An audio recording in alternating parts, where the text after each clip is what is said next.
어떠한 당뇨라든지 고혈압이라든지 암이 걸리면 포기하시는 분들이 너무나도 많아요. 포기할 게 아니라 해결할 수 있다라는.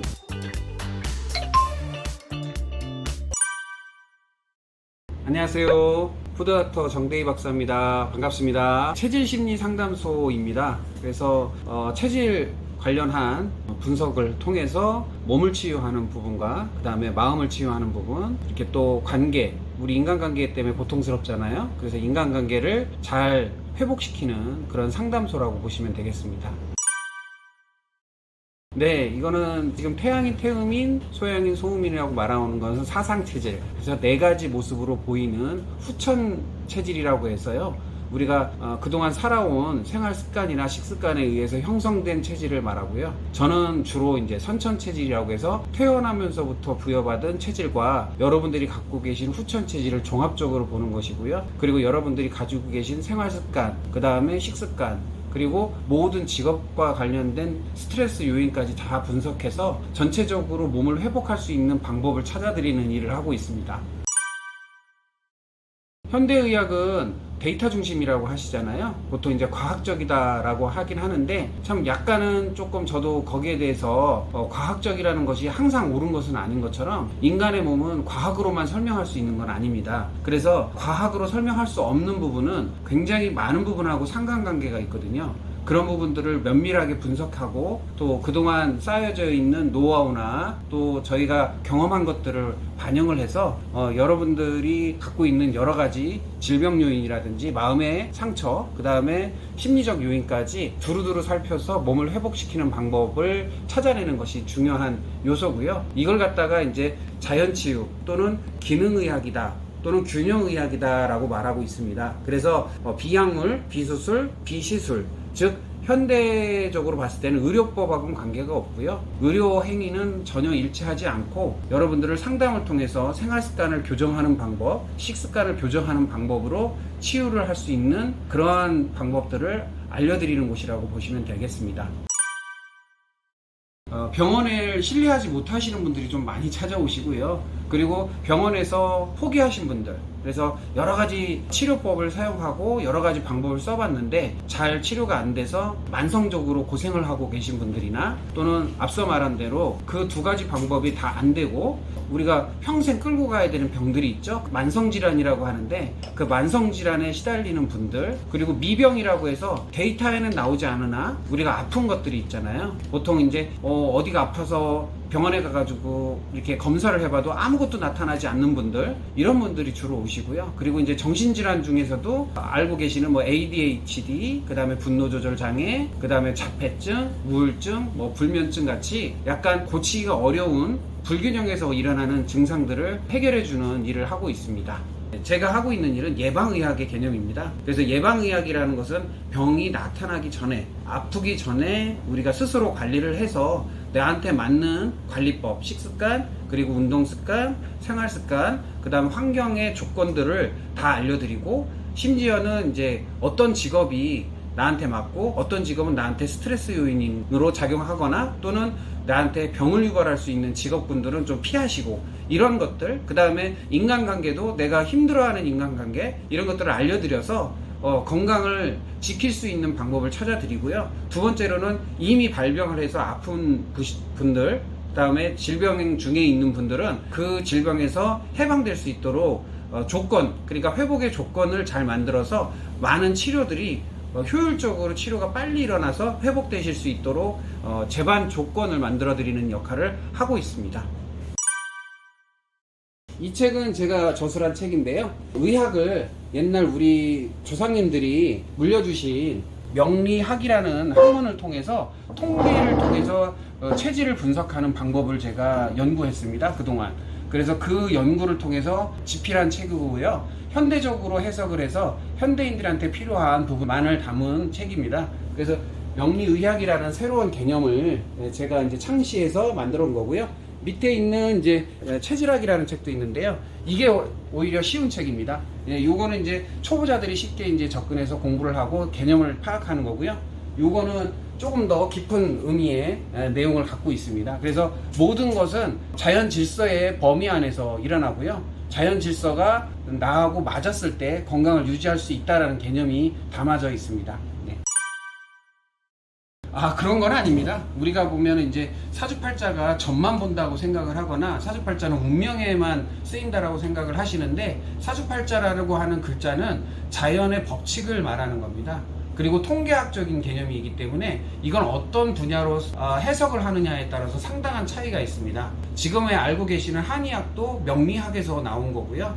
그리고 옛날에 조선시대나 또는 그 이전 시대에서도 이 학문을 통해서 많은 학자들이 나라를 다스린다든지 그 다음에 학문의 체계를 만든다든지 이러한 일을 했습니다. 그래서 의학만 있는 것이 아니라 명리학 속에는 수학도 들어가 있고요, 천문학도 들어가 있고요, 자연학이나 또는 뭐 정치, 뭐 사회, 문화 모든 전반적인 것을 논하고 있기 때문에 이걸 한 부분으로 논할 수는 없고요. 저는 그 중에서도 의학적인 분야를 주로 탐색을 하고 탐구해서 새롭게 정립해가지고 현대인들이 이 학문을 통해서 건강을 지킬 수 있는 기준을 마련한 것이라고 보시면 되겠습니다.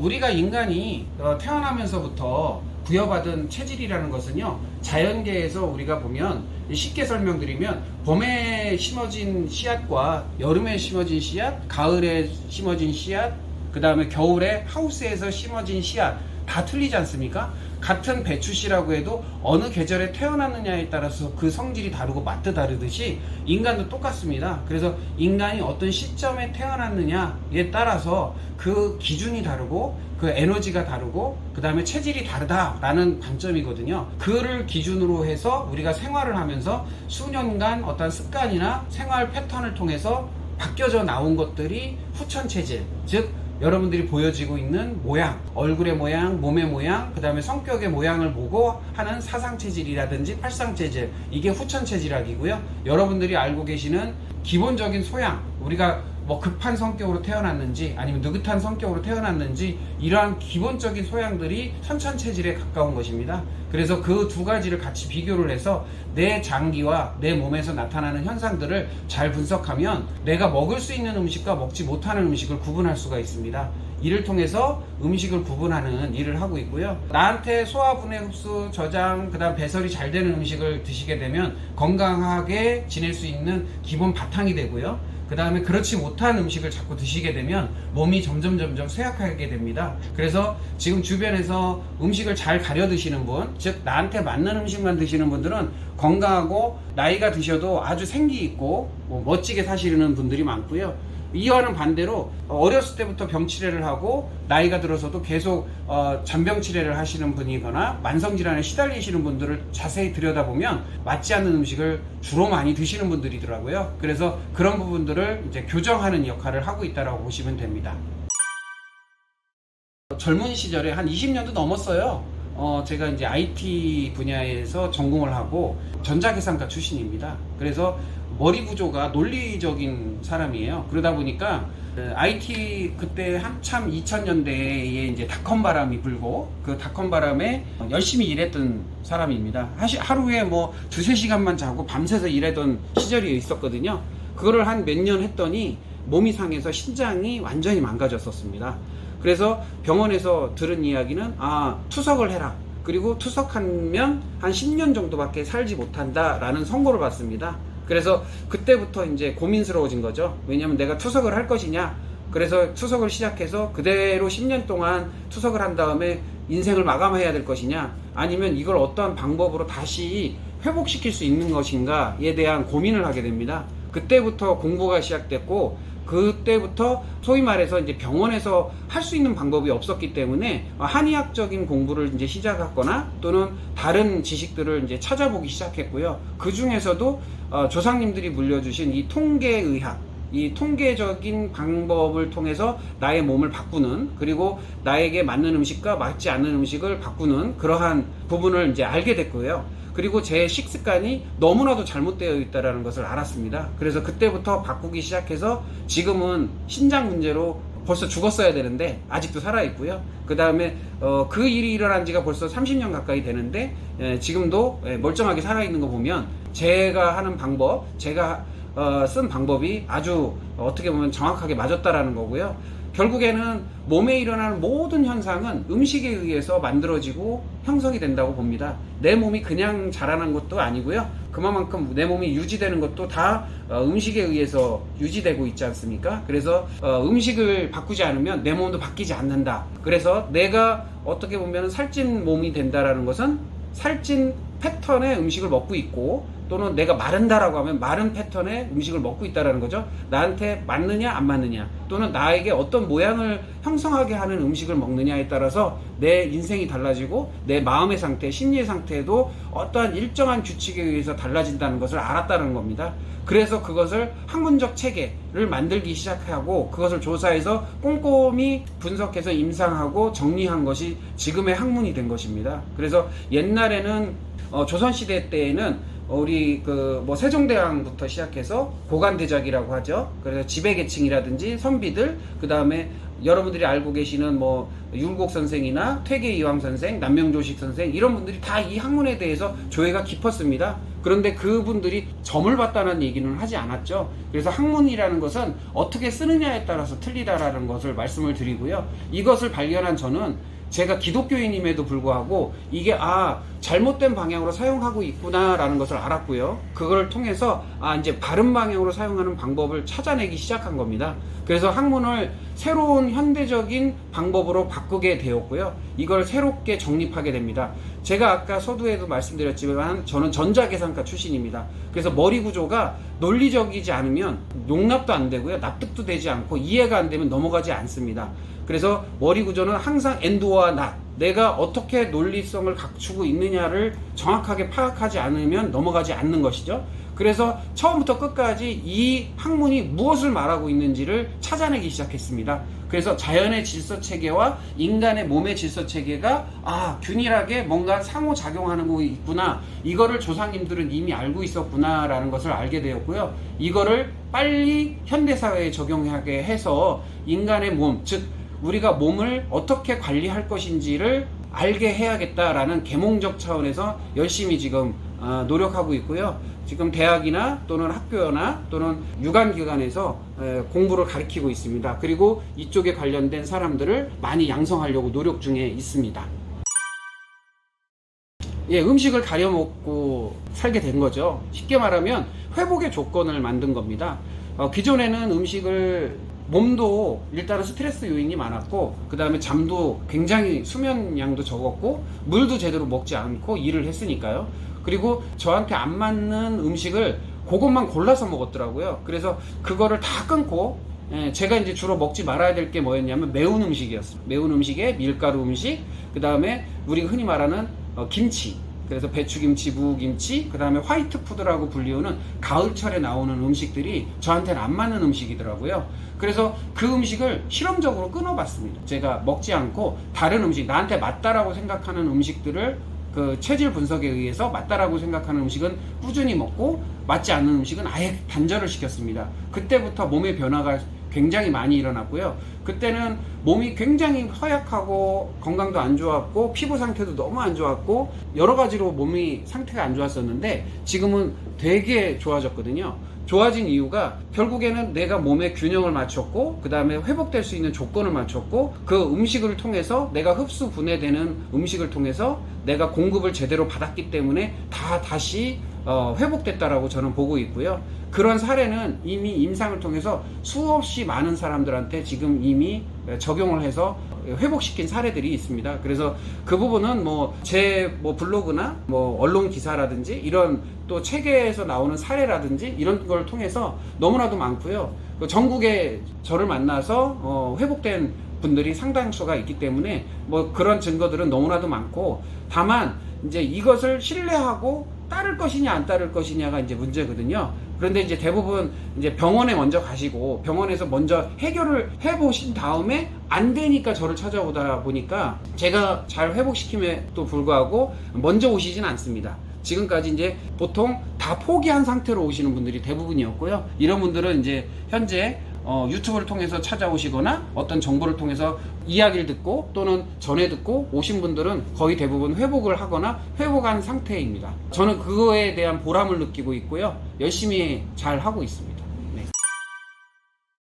그 선천체질이라고 해서 생년월일시를 통해서 이 사람이 태어나면서부터 부여받은 기준점인 체질을 먼저 알아봅니다. 그 다음에 두 번째로는 설문을 통해서 이분이 주로 먹고 사는 부분, 그 다음에 어떻게 생활을 했는지, 그 다음에 직업은 무엇인지 이런 것들을 조사하고요. 그 다음에 지금 현재 나타나고 있는 각종 몸에 있는 질환들 이런 것들을 다 조사를 해보면 그 사람이 왜 이러한 질환을 앓고 있는지, 이런 몸의 문제가 일어나는지를 명확하게 알 수 있습니다. 다시 말하면 원인과 과정과 결과를 아는 거죠. 그래서 보통은 치료를 할 때 결과 중심적 치료를 하는데 저희 같은 경우에는 원인과 과정을 중심으로 치료를 합니다. 그래서 원인을 제거하는 방식 또는 원인을 바꾸는 방식으로 과정값을 교정해서 결과를 바꾼다 이렇게 생각하시면 되겠습니다.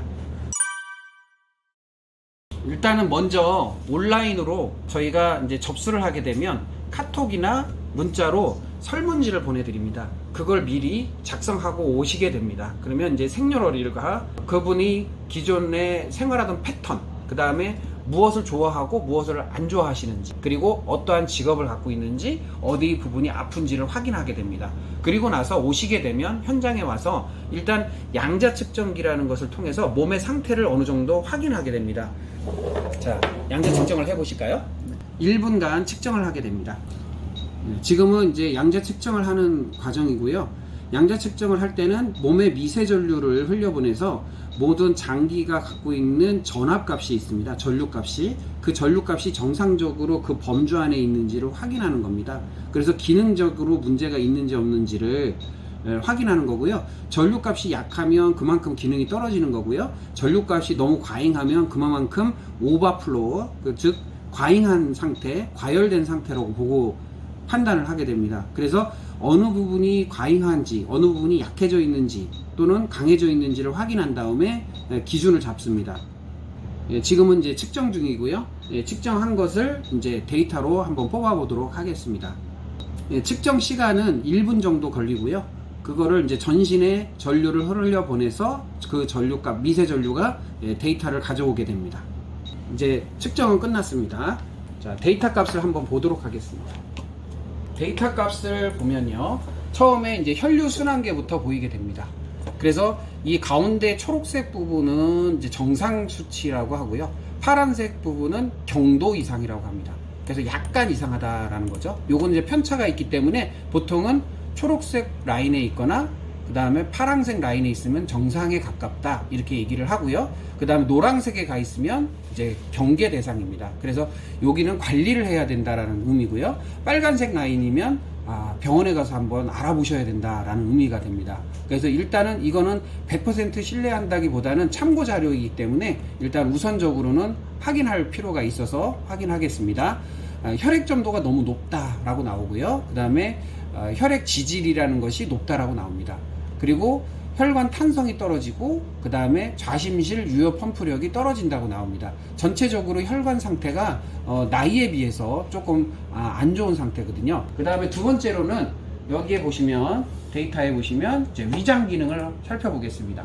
자, 위장 기능은 별다른 문제가 없다 이렇게 측정이 됐고요. 대장 기능은 별다른 문제가 없다 이렇게 측정이 됩니다. 이와 같이 현재 상태를 한 번씩 보는 겁니다. 그리고 여기에 보면은 지방간이 좀 높다라고 나오고 있습니다. 지방간. 그 다음에 쓸개 기능은 혈청 부상 단백질이 너무 높다라고 나옵니다. 그러니까 무슨 얘기냐면 쓸개 기능이 너무 과다하게 지금 기능이 작동되고 있다라는 거고요. 이게 과다할 경우에는 간 경화나 간염 또는 황달 같은 기능이 있을 수 있다라고 나옵니다. 자, 그 다음에 췌장 기능 이상이 없고요. 심장 기능은 또 이상이 없습니다. 폐 기능은 지금 폐활량이 떨어지고 동맥의 산소 함량이 떨어져 있는 상태입니다. 이런 경우에는 숨을 깊게 쉬지 않거나 또는 운동량이 부족한 경우거든요.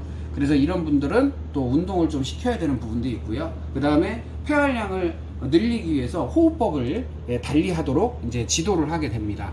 그 다음에 뇌신경 상태 괜찮고요. 뼈질환 중에서도 이상이 없습니다. 류마티즘도 없고요. 뼈 성장은 뼈를 회복하는 그런 수치거든요. 이것도 이상이 없고요. 자, 혈당에서도 인슐린 분비 개수가 좀 떨어지는 상황입니다.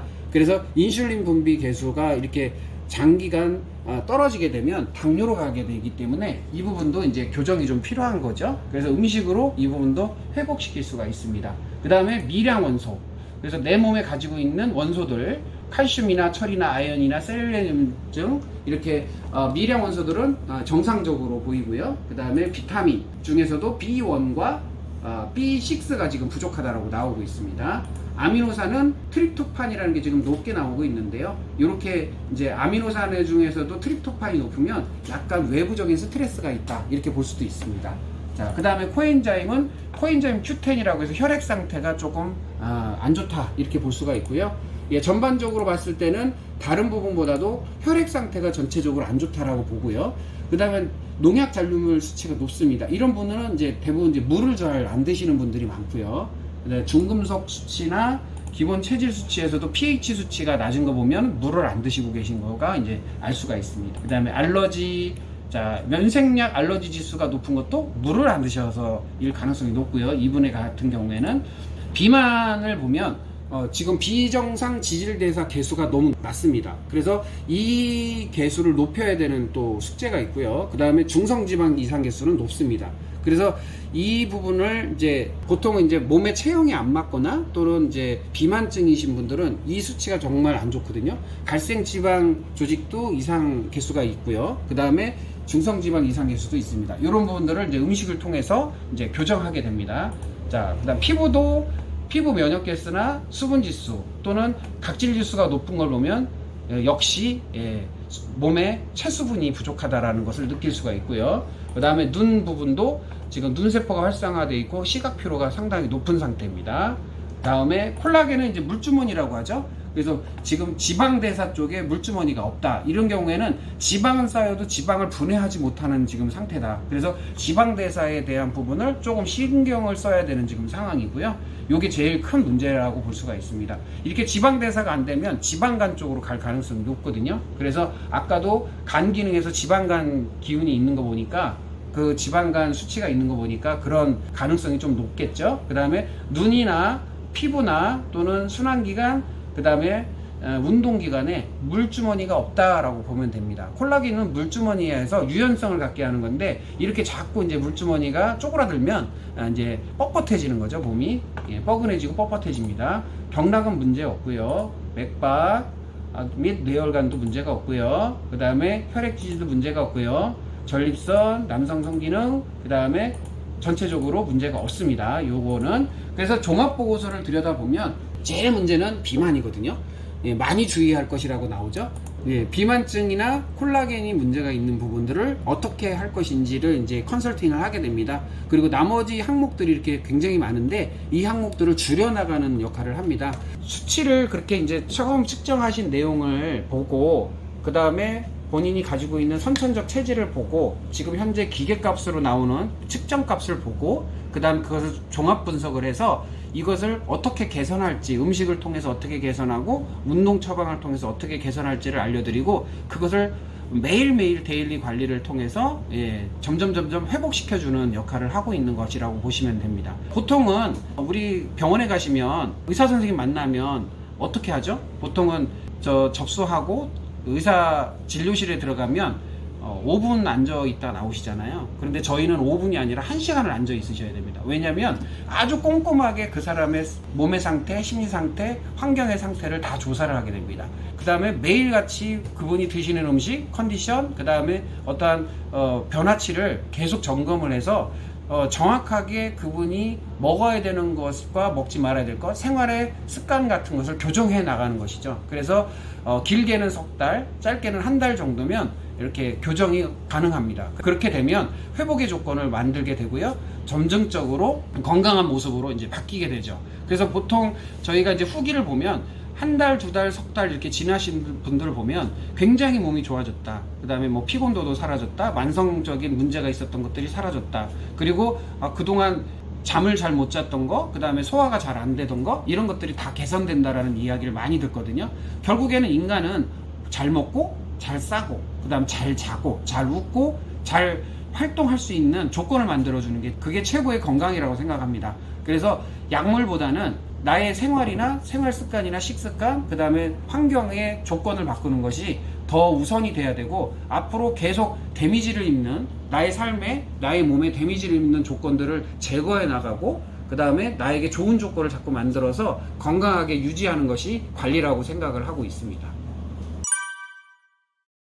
이제 보통은 이제 찾아오시게 되기 전에 이 설문지의 내용을 디지털로 받게 됩니다. 그래서 이제 카카오톡이나 문자로 이 내용이 구글 폼처럼 이렇게 받게 되거든요. 그러면 본인이 해당하는 내용들을 면밀하게 적어서 또는 기재해서 보내주시거나, 아니면 그게 익숙하지 않으신 분들은 현장에 오셔서 이런 고객용 체질 점검표라는 것을 점검하게 됩니다. 그래서 이 설문을 받고 나서 분석을 하게 되고요. 이 설문을 받는 게 끝난 게 아니라 여기 있는 내용 하나하나를 저희가 물어보게 됩니다. 섬세하게 물어보고요. 꼼꼼하게 물어보고 전후 과정들을 다 살펴보게 됩니다. 그리고 나서 3가지, 4가지 되는 모든 항목을 데이터를 받은 다음에 여기 보시면 이 음식 조절표를 처방을 받게 됩니다. 음식에 대한 처방. 그래서 먹을 수 있는 음식과 먹지 말아야 되는 음식을 구분해 드립니다. 그래서 절대 금지, 적당히 먹어야 될 것, 그 다음에 많이 먹어야 될 것을 이제 알려주게 되거든요. 그래서 여기에 표시를 해서 보통은 이제 4개 정도의 그 금지 식품이 생기게 됩니다. 뭐 여기에 생길 수도 있고, 여기에 생길 수도 있고, 여기에 생길 수도 있고. 그래서 4개 정도에 생기는 음식을 금지당하게 되시고요. 나머지는 이제 드실 수 있는 음식이 됩니다. 그리고 밑에 보시면 운동도 마찬가지로 하실 수 있는 운동과 하면 오히려 득보다 실이 큰 운동은 하지 않도록 저희가 알려드리고요. 그리고 여기 옆에 보시면 자기의 가지고 있는 증상들이 눈 아래인지 양어깨인지 또는 간인지 등등 이런 형태로 다 정리가 되어 있습니다. 그래서 이분이 어디가 아픈지 또는 어디에 문제가 있는지에 따라서 이 처방이 같이 나오게 됩니다. 이것을 지켜서 먹지 말아야 되는 음식은 드시지 않고 먹어야 되는 음식을 꼼꼼하게 챙겨 드시면 자연스럽게 회복하는 방식이고요. 그리고 이 내용은 전체적으로 봤을 때 수많은 음식을 다 담아놓지 못합니다. 그렇기 때문에 매일같이 소통을 하면서 이 범주에 없는 이게 일상적인 음식들 외에 혹시 드시는 음식이 있는 경우에는 컨설턴트나 큐레이터에게 물어보시고 이제 확인하셔서 드시게 되는 상황이 됩니다. 그래서 요게 한 3개월 정도 관리를 하시면 자연스럽게 이제 본인이 습관이 잡히거든요. 그래서 먹지 말아야 될 음식은 피하시고 먹을 수 있는 음식은 드시는 구조가 되게 됩니다. 그러면 그쯤 되면 본인 스스로가 관리가 가능하고요. 건강이 안 좋아졌을 때 내가 어떻게 관리를 하면 된다, 또는 어떤 음식에 의해서 내가 몸이 안 좋아졌거나를 빨리 알 수 있습니다. 그러면 스스로 자각해서 관리를 할 수가 있는 것이고요. 어떤 편차가 좀 있는데 나이가 젊을수록 음식을 바뀌었을 때 굉장히 빨리 회복이 됩니다. 어르신이거나 조금 나이가 있으신 분들은 조금 시간이 걸리고요. 그거는 이제 뭐 세월을 타시니까 어쩔 수가 없고요.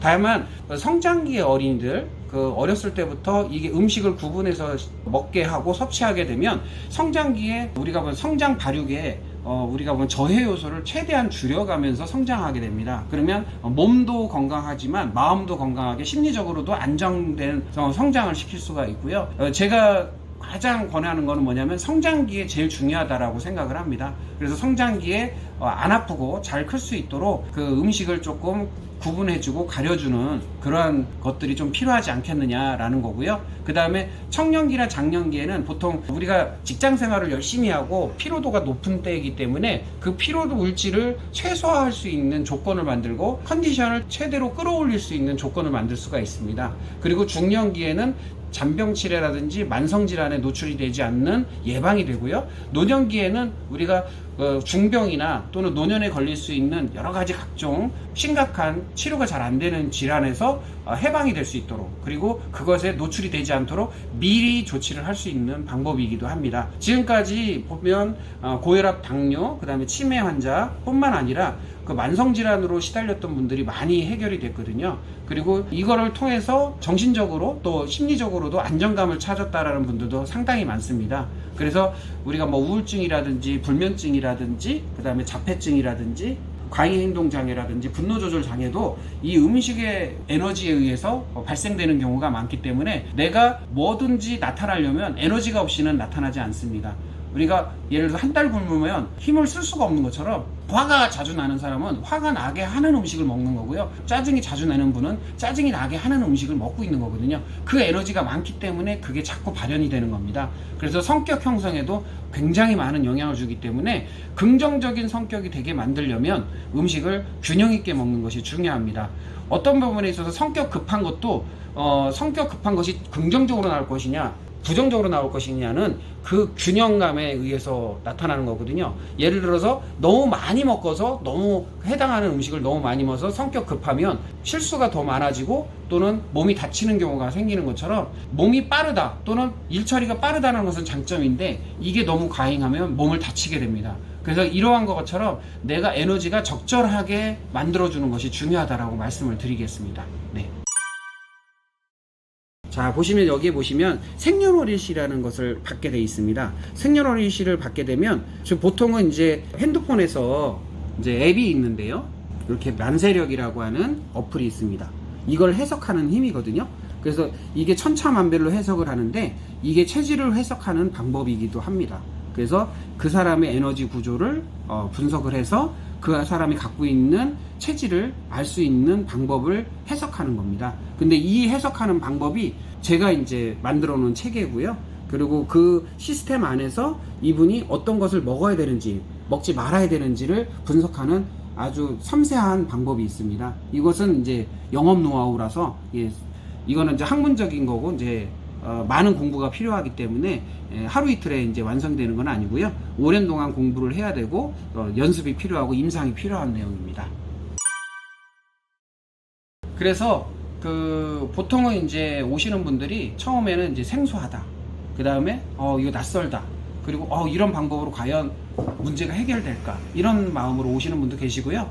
뭐 다른 분이 해결된 걸 보고 이제 소개받으신 분들은 확신을 갖고 오시고, 그 다음에 나도 그렇게 되게 해주세요 라고 하는 분도 계시고요. 그래서 이제 천차만별인데 대부분은 이제 이 방법이 과연 될까 라고 이제 약간의 의심하는 마음으로 오십니다. 그랬다가 나중에 충격을 받으시죠. 왜냐하면 10년 20년 고질적으로 고생을 하시고 막 안 되고 해결이 안 됐던 것들이 불과 뭐 몇 개월, 몇 달 아니면 며칠 사이에 해결이 되는 경우가 많기 때문에 그때에 받는 충격은 이루 말할 수가 없습니다. 내가 이것 때문에 아니면 이 문제 때문에 내가 이렇게 고생을 했나, 10년 이상을 고생을 했나 하는 그런 한탄을 하시는 분도 상당히 많습니다. 예를 들자면 어떠한 특정한 음식을 계속 지속적으로 먹어오신 거예요. 늘 날마다 그 특정 음식을 계속 즐겨 드시는데 그 즐겨 드신 음식 때문에 내가 병이 들었다라는 것을 나중에 아신 분 같은 경우에는 굉장히 충격을 받습니다. 왜냐하면 그 음식만 안 먹었어도 내가 이 고생을 안 하는 거 아닙니까? 라는 말을 하면서 상당히 놀라시는 분이 많습니다. 그리고 특정한 어떠한 음식이 먹기 시작하면서부터 문제가 생기는 경우도 많고요. 예를 들어서 건강식품 같은 경우에도 특정 건강식품을 잘못 먹기 시작하면서부터 몸이 안 좋아지는 케이스도 많았기 때문에 이런 부분들이 내가 어떤 부분을 먹어야 되고 어떤 부분을 먹지 말아야 되는지를 명확하게 해두는 것이 좋습니다. 그래서 나에게 맞는 음식과 나에게 맞지 않는 음식, 그리고 나에게 맞는 건강식품과 나에게 맞지 않는 건강식품, 그리고 나에게 맞는 운동과 나에게 맞지 않는 운동을 명확하게 안다면 나에게 안 좋은 영향을 주는 것들을 좀 피하실 수가 있고요. 그리고 엉뚱하게도 아주 미비한 그리고 작은 부분 때문에 내가 이렇게 고생을 하고 있구나 라는 것을 빨리 방지하거나 또는 해결할 수가 있습니다. 심지어는 어떤 분은요, 오메가3 하나를 잘못 먹었다가 그렇게 되신 분도 계시고요, 뭐 비타민C 잘못 먹었다가 그렇게 되신 분도 계시고 굉장히 다양합니다, 오는 사례들이. 그리고 뭐 생선, 뭐 하루가 멀다 하게 매일같이 생선을 밥상에 올려놓고 드시는 분이 생선이 문제였어요 라고 말하는 순간 충격을 받으시는 분이 계셔요.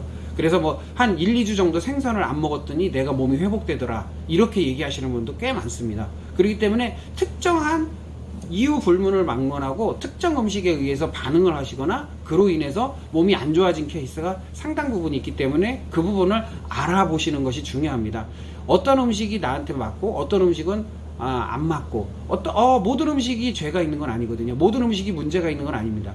내가 그것을 흡수할 수 있느냐 흡수할 수 없느냐거든요. 결국엔 사람이 기준인데 음식 탓을 하는 게 아니라 내가 그것을 받아들일 수 있느냐 안 받아들일 수 있느냐를 확인하시는 것이 중요하다는 것이죠. 일도 내가 할 수 있는 일과 하지 못하는 일이 있고 내가 이해되는 게 있고 이해가 되지 않는 것이 있는 것처럼 음식도 내가 흡수할 수 있는 게 있고 흡수하지 못하는 것이 있습니다. 100% 모든 세상의 음식을 다 소화시킬 수는 없는 거거든요. 여러분들이 살아오면서 배탈도 나고 그 다음에 소가리도 하고 그 다음에 어떤 특정 음식을 먹었을 때 거부 반응이나 알러지가 일어나듯이 음식의 경중에 따라서 또는 농도나 양에 따라서 그런 반응들이 분명히 일어나게 됩니다. 그런데 그것을 자각하지 못하고 계속 지속적으로 몸에 섭취하게 되면 문제가 일어날 수 있다는 것이죠. 그래서 항상 나에게 안 맞는 음식은 분명히 존재하고 또 맞는 음식, 나한테 약이 되고 보약이 되고 내 몸을 좋게 하는 음식도 존재하는 것처럼 안 좋게 하는 것도 분명히 존재한다는 것을 알고 계셔야 된다는 것을 알려드리고 싶습니다. 네. 현재까지는 없었습니다. 왜냐면요, 저희가 이제 데일리 관리를 해서 매일같이 이제 체크를 하고 관리를 하는데 보통은 빠르면 2주, 늦어도 한 달 안에 본인의 몸이 좋아지시는 걸 느끼시거든요. 그리고 문제가 해결되기 시작한다는 것을 본인이 자각하십니다. 느낌적으로 또 아니면 데이터적으로도 그렇게 느끼시거든요. 심지어는 병원에서 혈액검사나 소변검사 기타 검사들을 하고 오셔서 시작을 했다가 한 2-3달 지난 다음에 다시 검사를 했을 때 상당 부분 좋아진 것을 보고 깜짝 놀라시는 분도 계십니다. 주기적으로 자기가 이제 검사를 하고 있는 사람이고 보통 이제 직장 생활을 하면 매년마다 이제 건강검진도 하고 또 보험공단에서 오는 건강검진도 하지 않습니까? 그런 검진을 통해서 데이터를 계속적으로 이제 살펴보는 분들이 계신데 그런 분들이 오셔서 하는 말이 특히 몸이 굉장히 좋아졌다. 그리고 좋아졌는데 데이터도 상당히 변했다. 이렇게 얘기하시는 분도 계시고요. 일례로 따지면 매일같이 데이터를 보시는 분 중에 대표적인 사례가 당뇨 환자들 아닙니까? 당뇨 환자들은 거의 데일리 체크 또는 요즘에는 시대가 좋아져서 그 실시간 체크를 또 하시잖아요. 그랬을 때 그 당뇨 수치가 급격하게 변하는 걸 보고 놀라는 분들이 상당히 많습니다. 그래서 2주 안에 거의 당뇨 수치가 반으로 준다든지 아니면 거의 정상 수치에 가까워지는 분도 꽤 많으시고요. 그리고 3달 가까이 됐을 때는 거의 정상화되는 분들도 상당히 많았고요. 사형 선고 맞듯이 위험하다라고까지 말했던 당뇨 환자분들이 굉장히 많이 좋아지신 케이스가 많기 때문에 우리가 당뇨라든지 이렇게 수치화될 수 있는 것들은 더더욱이나 눈에 보이도록 저희가 이제 증거를 많이 보여드리고 있습니다. 네. 현재까지요, 정확한 진단은 정확한 결과를 만들기 때문에 현재까지 불만을 갖고 있는 분은 거의 없다고 보시고요. 다만 이런 부분들은 있습니다. 어떠한 특정한 문제 때문에 오셨어요. 예를 들어서 몸에 문제가 있어서 특정 질병에 의해서 문제가 오셨는데 그 문제를 해결했더니 다른 부분까지도 해결해 달라고 하시는 분은 있으셨습니다. 참 그럴 때는 좀 난감하긴 한데요. 원래 메인이었던 증상을 해결해 드리니까 이것도 해주시고 저것도 해주시고 요것도 해주세요 한꺼번에 다 처리하려고 하시더라고요. 그럴 때는 저희가 난감한 때가 있었고요. 그 외에는 이렇게 불만을 가지시거나 원래 본질적으로 문제가 있어서 찾아오신 부분에 있어서 해결이 안 되신 분은 여지까지는 없었습니다. 일단은요, 현대 과학으로 모든 것이 밝혀지지 않았다라는 겁니다. 우리가 이제 보통은 이제 체질학이다 또는 한의학이다 또는 음식으로 통해서 사람의 몸을 고친다라고 했을 때 세상의 모든 물질 중에서 우리가 과학적으로 밝혀진 것은 25% 정도라고 합니다. 과학자들이 말할 때. 그러면 나머지 75%는 밝혀지지 않았고 모른다는 거거든요. 근데 이 25%의 확률을 가지고 그것을 맹신하는 분들이 꽤 많아요. 과학은 계속 바뀌어 왔습니다. 그리고 달라져 왔습니다. 그래서 우리가 보면 겨울에 태어난 사람은 심장이 약합니다. 그리고 겨울을 상징하는 것들은 그 해산물들이거든요.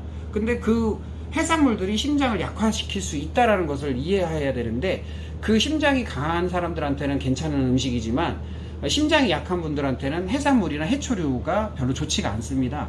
그런데 물론 체질에 따라서 약간 상이한 부분들이 있지만 아직까지도 그것이 밝혀지지 않았다가 최근에 미국의 의료당국에서 오메가3가 이 심장 질환에 별로 도움이 되지 않는다 라는 발표를 했습니다. 그런 것처럼 과학적으로 입증이 됐다라고 했던 것들이 지금 허구가 되거나 반대로 되는 경우가 너무 많았거든요. 왕왕 있었습니다. 그러면 과학을 맹신한다는 것은 무모할 수 있다는 거죠.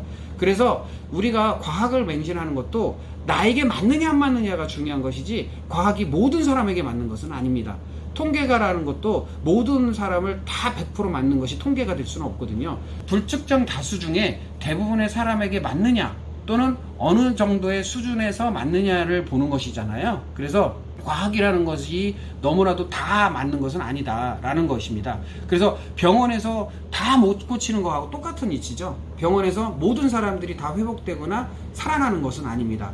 반대로 병원에 안 간다고 해서 다 죽는 것도 아니거든요. 그래서 이런 것들을 잘 생각하셔서 지혜롭게 자신에게 맞는 방법을 찾는 것이 더 중요하고요. 일단은 진료하고 찾아보고 노력하시는 것은 당연합니다. 다만 거기서 포기하시면 안 된다는 것이죠. 병원에서 포기했다고 그냥 인생을 포기하거나 멈추시면 안 되고 내가 어떤 사람인지, 나에게 맞는 방법이 무엇인지, 그리고 내가 어떠한 질병이 걸릴 수 있는 확률이 있는지 이런 것들을 조사하셔서 그것을 미연에 방지하고 노력하는 것이 필요합니다. 그래서 항상 내가 희망을 잃지 말고 뭐가 어떠한 당뇨라든지 고혈압이라든지 암이 걸리면 포기하시는 분들이 너무나도 많아요. 포기할 게 아니라 해결할 수 있다라는 어떤 희망을 갖고 방법을 찾는 것이 중요하다는 것을 다시 한번 말씀드리도록 하겠습니다. 예, 건강은 누가 지켜주는 게 아닙니다. 자기 자신이 지키는 겁니다. 그리고 자기 자신은 자기가 관리를 해야 되는 겁니다. 대신 아파주지도 못합니다. 그렇기 때문에 내 주변의 식구나 자녀 또는 부모님도 스스로 지킬 수 있는 방법을 찾아주시는 것이 좋습니다.